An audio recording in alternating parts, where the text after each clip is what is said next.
How's it going, everybody? If you are a business in Michigan with employees, then this video is for you. Today I wanted to talk about one of the most important insurance coverages that you can have for your business, and that is workers' compensation insurance. And in this video, I want to go over what exactly workers' comp does and does not cover.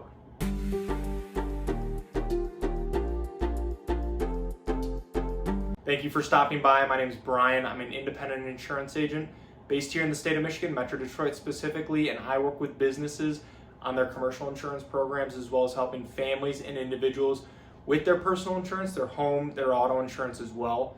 My goal with this channel is to pass on a little bit of educational information to you so that you can make more informed decisions around your insurance, and then overall help answer any questions that you might have.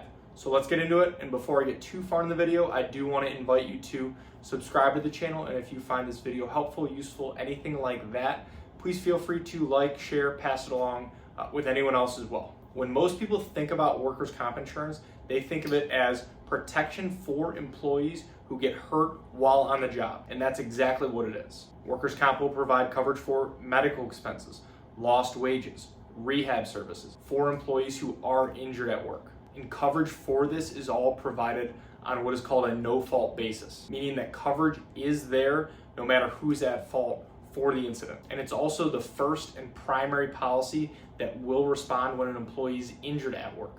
This could obviously include a variety of events, but think of a situation where they're in an auto accident and get hurt in a company vehicle. Workers' comp is what would provide coverage for those injuries, not commercial auto insurance or any other type of policy.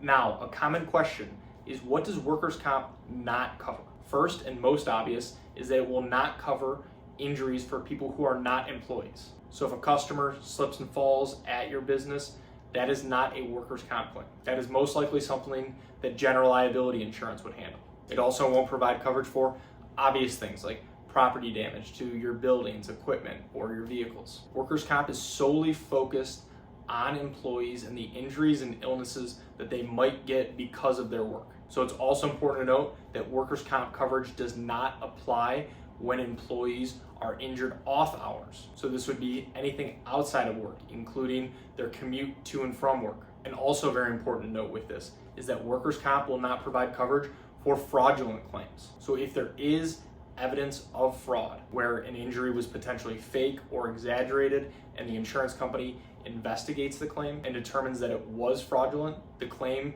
and coverage could be denied. And in some cases, this can lead to fines, penalties, or even potential criminal charges. And another key component of workers' comp that I do want to mention is employer's liability coverage. This will typically be part of workers' comp policies and will protect the business if an employee decides to sue your company because of injuries. It's not always something that people think about when it comes to workers' comp, but very important because it can help with legal fees and everything of that nature that comes with a lawsuit.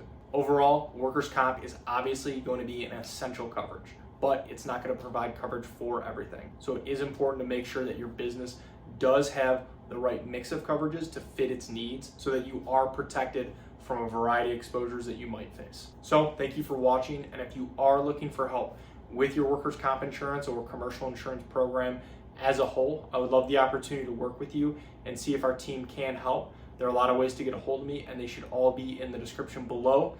Please feel free to text, call, email, fill out a contact form, whatever is easiest. And if you have any other questions about insurance, please feel free to either reach out directly or leave them in the comments below. I would love to help answer those as well. So thank you again.